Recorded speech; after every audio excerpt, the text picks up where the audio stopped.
Saudara sekalian, sudah sering kami orang Kristen mendengar sebuah pernyataan bahwa Yesus itu utusan Allah. Lalu dibangunlah sebuah logika, berarti Yesus bukan Allah. Dia diutus oleh Allah. Nah, ada yang mengutus. Karena ada yang mengutus dan yang mengutus itu adalah Allah, maka Yesus bukanlah Allah. Nah, pemahaman ini begitu sering disuarakan. Kalau kita membuka YouTube dari penyiar agama Islam, kita sering mendengar pernyataan itu. Kami sudah sering mendengar pernyataan itu. Nah, apakah itu berarti yang kami pahami seperti yang Anda pahami? Itu pertanyaannya. Sebab kekacauan sering terjadi dalam kehidupan antar beragama jika apa yang diyakini oleh penganut agama tertentu itu ditafsirkan oleh penganut agama lain. Perspektif agama lain digunakan untuk menafsirkan apa yang menjadi keyakinan dari penganut agama tertentu. Ini mengacaukan, saudara sekalian. Mengacaukan. Nah, melalui kesempatan ini saya akan mengantar kita pada sebuah pemahaman dari perspektif Kristen untuk menjernihkan pemahaman yang selama ini beredar di dunia maya, di media sosial. Topik kali ini adalah Yesus Kristus diutus Allah. Perspektif berbeda Islam dan Kristen memahami Yohanes pasal 17 ayat 3. Nah, agar jelas bagi kita semua, maka saya harus membacakan ayat itu. Yohanes 17 ayat 3. Inilah hidup yang kekal itu, yaitu bahwa mereka mengenal Engkau, satu-satunya Allah yang benar, dan mengenal Yesus Kristus yang telah Engkau utus. Nah, kalimat yang terakhir ini yang sering menjadi bahan perdebatan. Kalimat yang terakhir ini yang sering menjadi pegangan dari kaum muslim untuk mengatakan jelas di sini bahwa Yesus itu diutus oleh Allah. Nah, saudara sekalian, apakah pemahaman yang diyakini atau yang dipegang atau yang dipahami oleh kaum muslim itu sama seperti yang dipahami oleh orang Kristen? Nah, topik ini menarik, saudara sekalian. Saya katakan ini menarik.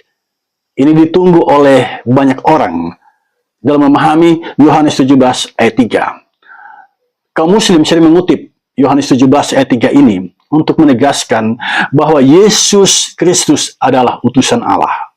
Titik. Selesai. No debat. Jangan lagi ada perdebatan tentang ini. Jelas di sini tertulis Yesus itu diutus oleh Allah. Nah, kalau kita membuka YouTube Zakir Naik, Jonathan Nandar, Bang Suma, dan penyiar agama Islam lainnya, ini sering disuarakan. Mereka semua berpegang pada Yohanes pasal 17 ayat 3. Berkali-kali mereka menegaskan Yesus itu hanya utusan Allah, hanya utusan Allah. Saudara, kata utusan dalam bahasa Yunani adalah apostolos. Itu sering menjadi kata kunci daripada para penyiar agama Islam untuk mengatakan Yesus itu utusan. Saudara, Yohanes pasal 17 ayat 3, kalimat akhirnya itu berbunyi begini dalam bahasa Yunaninya. Aposteilas Iesun Christon. Terjemahan harfiahnya adalah Engkau telah mengutus Yesus Kristus. Engkau telah mengutus Yesus Kristus. Engkau yang dimaksud adalah Bapa Surgawi. Nah, kaum muslim memainkan logika di sini. Mereka mengatakan, karena Yesus itu utusan, berarti Yesus sama saja dengan nabi-nabi yang lain. Sama saja dengan nabi-nabi dalam perjanjian lama, sama saja dengan Nabi Muhammad. Semuanya diutus oleh Allah. Saudara, Yesus adalah utusan menurut kaum muslim berarti ada yang mengutus dan yang mengutus itu adalah Allah. Dengan berpegang pada Allah itu Esa, itu berarti Yesus bukanlah Allah. Karena Allah yang Esa itu dia mengutus. Ini menarik, saudara sekalian. Kaum muslim mengatakan karena Yesus adalah utusan Allah, itu berarti kedudukan Yesus tidak setara dengan Allah.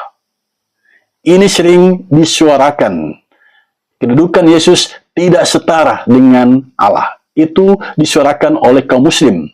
Yesus tingkatannya lebih rendah dari Allah. Yesus itu diciptakan, sementara Allah itu pencipta. Kaum muslim juga mengatakan itu berarti Yesus hanyalah manusia biasa, bukan Tuhan, bukan Allah, karena dia diutus oleh Allah. Saya menangkap ada kebanggaan di kalangan penyiar agama Islam ketika mereka bisa menjelaskan demikian. Dikiranya orang Kristen tidak berdaya menghadapi logika ini.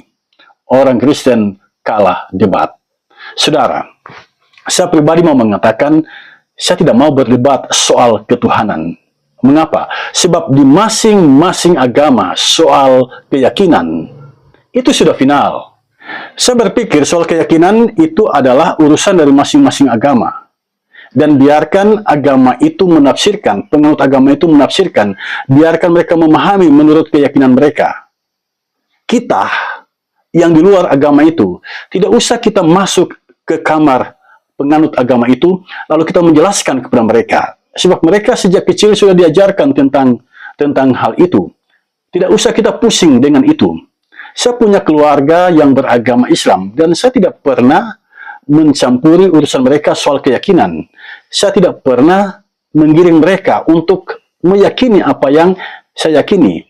Sebab saya meyakini keyakinan mereka adalah keyakinan mereka, dan keyakinanku adalah keyakinanku. Jadi mari kita saling menghormati dan menghargai keyakinan yang dianut oleh seseorang. Sebab meyakini sesuatu itu adalah hak asasi. Dan tugas kita adalah menghormati dan menghargainya. Dan melalui kesempatan ini, mari kita analisa satu persatu. Pertama-tama saya mau katakan bahwa dalam memahami Alkitab, lihatlah isi Alkitab itu secara keseluruhan. Sebab Alkitab itu berbeda dengan Al-Quran. Orang memahami Al-Quran itu, ayat per ayat itu adalah perkataan Allah. Tetapi kami dalam memahami tentang firman Allah tidak seperti yang dipahami oleh kaum muslim. Kalau Anda mau memahami Alkitab, tidaklah demikian. Comot ayat sana-sini bukannya membuat kita paham, tetapi semakin tersesat. Karena itu, bacalah Alkitab secara utuh dan pahamilah kebenaran itu secara utuh. Ketika saudara mengambil Yohanes 17 ayat 3 dan mengatakan Yesus utusan Allah, itu benar. Itu benar. Yang saya mau katakan di sini adalah perspektif tentang utusan itu berbeda. Yang Anda pahami tentang utusan itu berbeda dengan yang kami pahami tentang utusan di dalam kekristenan. Tetapi pemahaman utusan dalam Alkitab, pemahaman tentang utusan dalam Alkitab dan Al-Quran itu berbeda. Dalam Al-Quran, para nabi disebut utusan Allah. Dalam Alkitab juga demikian. Tetapi ketika Yohanes menyebut Yesus Kristus diutus oleh Bapa Surgawi, itu berbeda. Mengapa? Karena yang dimaksud oleh Rasul Yohanes dengan utusan adalah firman. Ya. Bukan manusia yang diutus, tetapi yang diutus ini adalah firman. Coba kita simak apa yang dikatakan oleh Rasul Yohanes dalam Yohanes 1 ayat 1. Pada mulanya adalah firman. Firman itu bersama-sama dengan Allah, dan firman itu adalah Allah. Ya. Kemudian ayat 14, firman itu telah menjadi manusia dan diam di antara kita, dan kita telah melihat kemuliaannya, yaitu kemuliaan yang diberikan kepadanya sebagai anak tunggal Bapa, penuh kasih karunia dan kebenaran. Jadi, Bapa Surgawi mengutus firman, dan firman itu adalah Yesus Kristus. Di dalam Perjanjian Lama kita menemukan fakta Allah mengutus firman-Nya. Mari kita lihat Yesaya pasal 55 ayat 11. Yesaya 55 ayat 11 bunyinya seperti ini. Demikianlah firmanku yang keluar dari mulutku, ia tidak akan kembali kepadaku dengan sia-sia, tetapi ia akan melaksanakan apa yang ku kehendaki, dan akan berhasil dalam apa yang kusuruhkan kepadanya. Saya mau mengajak kita untuk menggarisbawahi kalimat akhir dalam Yesaya pasal 55 ayat 11. Kalimatnya begini, dan akan berhasil dalam apa yang kusuruhkan kepadanya. Yang disuruh di sini adalah firman. Jadi Allah menyuruh firman, Allah mengutus firman, firman adalah utusan Allah. Itu kesaksian Yesaya pasal 55 ayat 11. Nah, realitas yang semacam ini, itu yang kita baca di dalam kitab Injil Yohanes. Allah mengutus Yesus. Yesus ini adalah firman. Firman yang telah menjadi manusia. Jadi cara memahami tentang utusan harus seperti itu. Bukan seperti dalam kitab lain yang mana Allah mengutus para nabi. Yang dimaksud dengan utusan di sini dalam kitab Injil Yohanes adalah Yesus Kristus. Allah mengutus Yesus Kristus. Allah mengutus firman-Nya. Jadi Yesus adalah firman Allah yang diutus oleh Allah. Nah, karena Yesus adalah firman Allah, itu berarti Yesus adalah Allah itu sendiri. Tidak mungkin firman itu terpisah dari Allah. Nah, dari ayat ini jelas, Yesaya pasal 55 ayat 11, firman itu disuruh oleh Allah, firman itu diutus oleh Allah. Begitu cara memahami Yohanes pasal 17 ayat 3. Seperti kita memahami Yesaya pasal 55 ayat 11. Saya pikir ini jelas bagi kita. Bapa Surgawi mengutus firman-Nya. Dan firman itu jelas adalah Yesus Kristus. Nah, di sini letak permasalahannya. Bagi kaum muslim tidak percaya jika firman itu menjadi makhluk yang namanya manusia. Bagaimana menjelaskan tentang hal itu? Firman menjadi manusia. Dan ini yang tidak dipercayai oleh kaum muslim. Yang mana firman menjadi manusia. Mana mungkin pencipta menjadi sama dengan ciptaan. Saya mau katakan itulah keunikan Yesus Kristus. Itulah keunikan Yesus Kristus. Semakin kita dalami pribadinya, semakin kita penasaran. Nah, yang begini yang membuat orang penasaran, itu baru dibilang Tuhan. Ada sisi misteri yang sulit dipecahkan oleh akal budi manusia. Sulit bagi kita menjelaskan dengan akal budi firman menjadi manusia. Tidak mudah bagi kita mempercayai Yesus Kristus itu adalah firman yang menjadi manusia. Ya, tidak mudah. Karena itu beriman itu sesungguhnya adalah kasih karunia Allah. Saat Yesus Kristus menjalani kehidupan sebagai manusia, pemahaman kebanyakan orang termasuk para murid, Yesus itu nabi. Yesus itu pengajar. Yesus itu manusia biasa. Yesus itu Mesias dalam pengertian politis. Mau menumbangkan kerajaan Romawi yang berkuasa kala itu. Itu pemahaman para murid ketika ada bersama-sama dengan Yesus.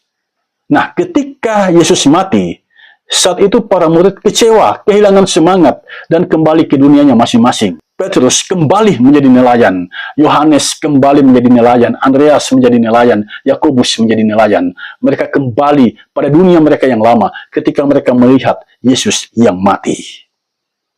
Itu yang terjadi. Mereka sangat sedih dan kecewa. Ketika ada kesaksian dari Maria Magdalena bahwa Yesus Kristus telah bangkit, mereka tidak percaya. Itu dicatat dalam Yohanes pasal 24 ayat 11. Dikatakan di sana, tetapi bagi mereka perkataan-perkataan itu seakan-akan omong kosong dan mereka tidak percaya kepada perempuan-perempuan itu. Penginjil Markus juga mencatat tentang hal ini dalam Markus 16 ayat 11. Jadi berita kebangkitan Yesus Kristus ketika pertama kali didengar oleh murid-murid Yesus, mereka tidak percaya. Padahal Yesus sendiri pernah bersaksi bahwa dia akan dibunuh dan bangkit. Ketika masih bersama-sama dengan murid-muridnya, Yesus pernah mengatakan ini, bahwa dia akan dibunuh, tetapi pada hari yang ketiga dia akan bangkit. Jadi pandangan Dr. Zakir Naik yang mengatakan Yesus tidak mati, itu tidak benar. Mengapa saya mengatakan demikian? Karena Zakir Naik mengutip Matius pasal 12, ayat 38 sampai ayat yang ke-42. Di mana diceritakan di situ, orang-orang meminta tanda, dan Yesus memberikan tanda Yunus. Lalu ini ditafsirkan oleh Zakir-Naik bahwa sebagaimana Yunus 3 hari 3 malam di dalam perut ikan dan Yunus tidak mati, demikian halnya dengan Yesus. Zakir-Naik berhenti di pasal 12 dari kitab Injil Matius. Dia tidak membaca pasal-pasal selanjutnya, sebab di pasal-pasal selanjutnya Yesus sendiri mengatakan bahwa dia akan dibunuh dan pada hari yang ketiga dia akan bangkit.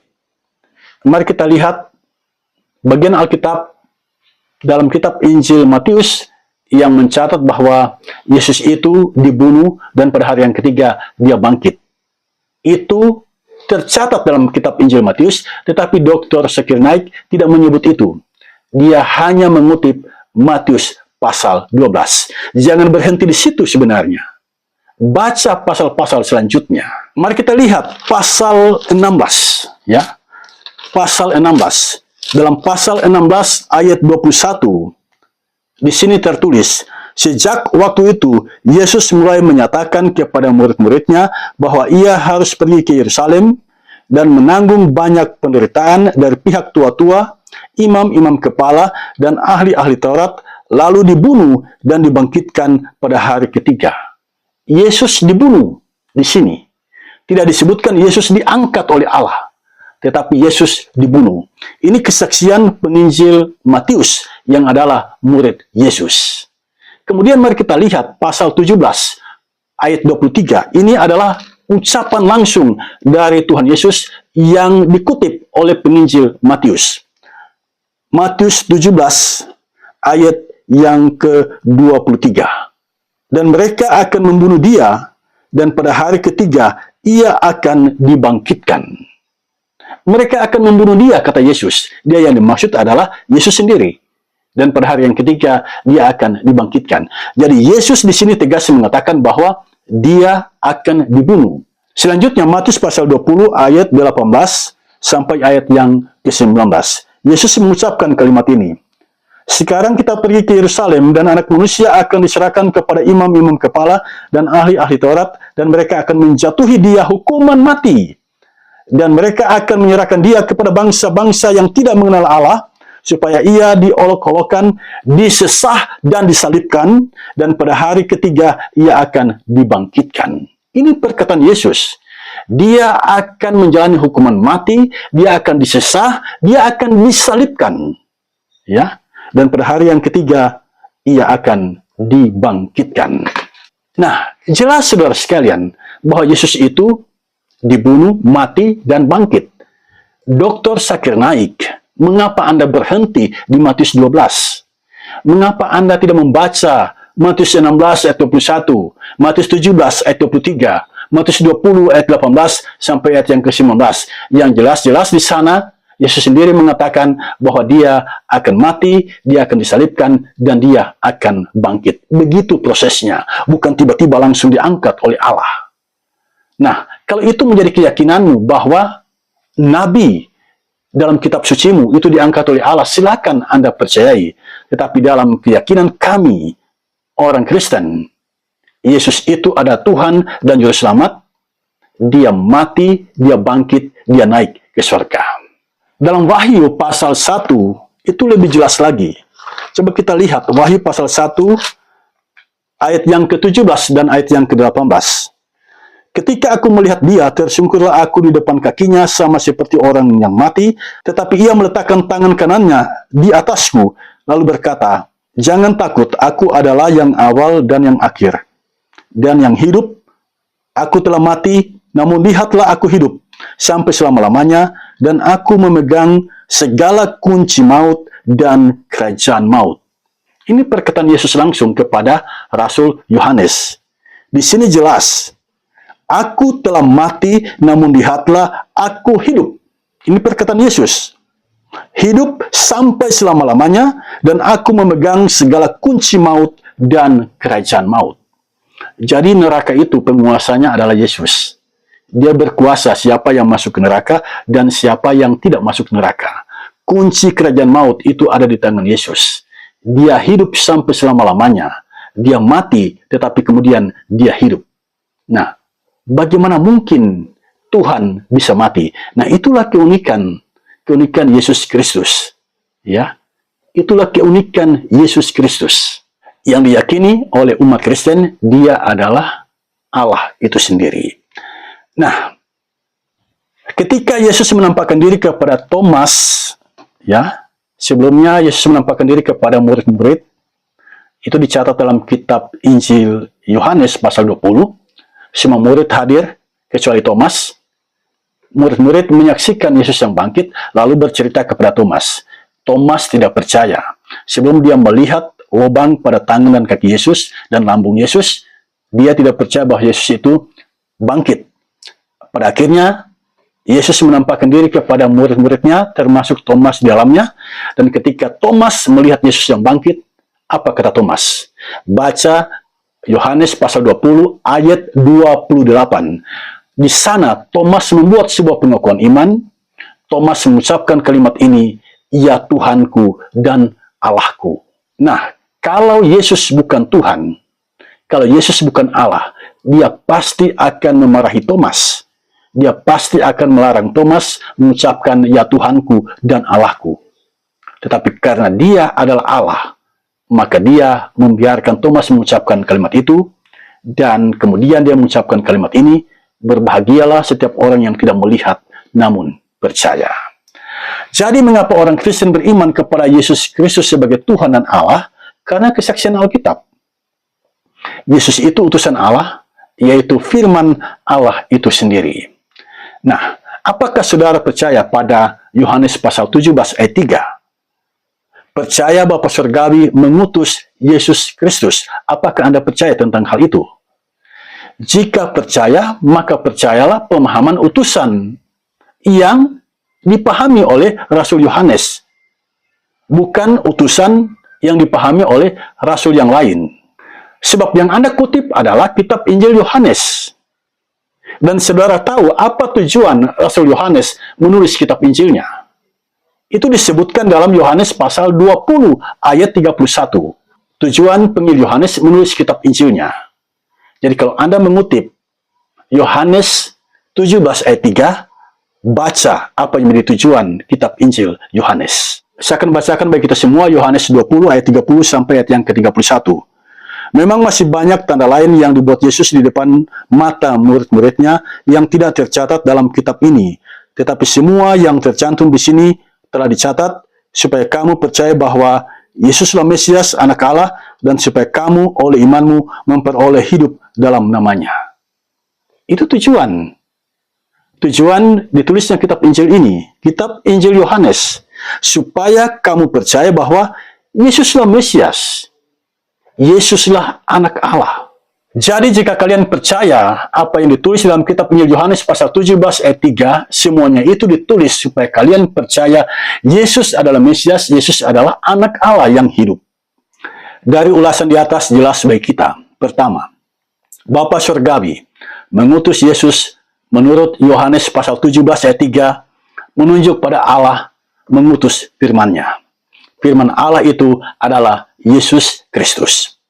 Yang kedua, Yesus Kristus setara dengan Allah Bapa karena Yesus adalah firman Allah itu sendiri. Yang ketiga, Yesus menjalani kehidupan sebagai manusia karena mengemban misi ilahi menebus manusia dari dosa-dosanya. Perhatikan nubuatan Yohanes Pembaptis dalam Yohanes 1 ayat 29. Yohanes Pembaptis mengucapkan kalimat ini, "Lihatlah anak domba Allah yang menghapus dosa manusia." Itu nubuatan Yohanes Pembaptis. Jadi kehadiran Yesus adalah menebus dosa manusia. Sebab sejak peristiwa di Taman Eden, di saat manusia memberontak melawan Allah, tidak mentaati hukum Allah, manusia sebagai gambar Allah telah menjadi rusak. Dan untuk menebus kerusakan itu, di mana manusia telah dirusak oleh dosa, maka Yesus datang menebus manusia dari dosa-dosa mereka. Yesus sendiri dalam Markus pasal 10 ayat 45 mengucapkan kalimat ini, "Karena anak manusia juga datang bukan untuk dilayani, melainkan untuk melayani, dan untuk memberikan nyawanya menjadi tebusan bagi banyak orang." Yesus yang mengatakannya. Dia datang menyerahkan nyawanya. Jadi nyawanya itu dia serahkan. Untuk apa? Untuk menjadi tebusan bagi banyak orang. sebab upah dosa adalah maut. Jadi Yesus menebus maut itu dengan nyawanya. Nah, Bapak Ibu Saudara sekalian, setelah Anda mendengar ulasan yang saya sampaikan ini, yang saya bawakan ini, ada 3 hal penting yang saya mau katakan di sini. Yang pertama, Alkitab adalah kitab suci orang Kristen. Maka yang bukan Kristen jangan masuk kamar orang Kristen. Biarlah itu menjadi keyakinan orang Kristen. Itu yang pertama. Yang kedua, soal ketuhanan itu hanya bisa dipahami, tidak bisa dijelaskan tuntas dengan akal budi. Coba katakan kepada saya, jika Anda mengatakan Allah itu esa, apakah Anda pernah melihat bahwa Allah itu esa? Siapa bisa membuktikan bahwa Allah itu esa? Jadi keesaan Allah itu adalah keyakinan. Itu hanya bisa Anda imani, Anda yakini, Anda pahami dengan imanmu. Tetapi itu tidak bisa dibuktikan dengan akal budimu. Yang ketiga, kita hidup sebagai satu bangsa. Bangsa Indonesia. Mari kita saling menghargai, mari kita saling menghormati keyakinan dari masing-masing penganut agama. Dengan saling menghormati, dengan saling menghargai, kita akan berjalan bersama sebagai satu bangsa. Bangsa Indonesia yang hidup rukun, damai, dan saling memuliakan satu sama lain. Demikian Bapak Ibu Saudara sekalian, materi yang boleh saya sampaikan untuk kesempatan ini. Jika ada hal yang menurut Anda menarik untuk dikomentari, silakan komentari di bawah video ini. Dan biarlah apa yang saya sampaikan ini menjadi berkat bagi banyak orang. Tuhan Yesus memberkati kita semua.